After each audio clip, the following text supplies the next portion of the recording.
about 50% of the population actually prefer to perceive. They perceive, they enjoy taking in information. So these people tend to be, he refers to them as perceivers, and they tend to be very in the moment, very present, very often very happy, but they're also usually 15 to 25 minutes late for everything.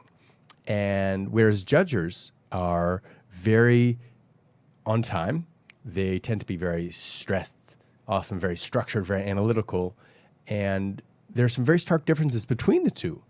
Because on the one hand, perceivers, they experience time as like they're inside of time.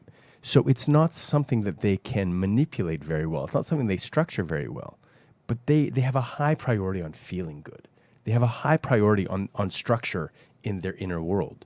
So their outer world is very free-flowing. They're late.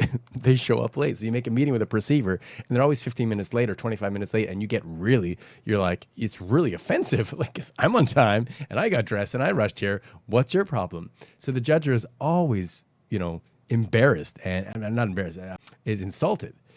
But what's different is that the judger has a very strong priority for structure in their outer world. They're always on time. They're planning. Yeah, you want to go out for a date? Sure. How about next Tuesday at 5 at Cafe Royale? Like, they got it all out, right? The perceiver's like, yeah, let's do next Tuesday. We'll touch base in the morning. We'll see how we feel. But the judger is like, the structure. They need the structure in the outer world because inside, there's all sorts of emotions. There's no structure. So those two opposites end up attracting each other a lot. And this is one of the big causes of breakups, is that you have these two personality types, these two personality preferences, and they attract each other, but they're so opposite. And so until you understand this structure, it's like there's just constant fighting.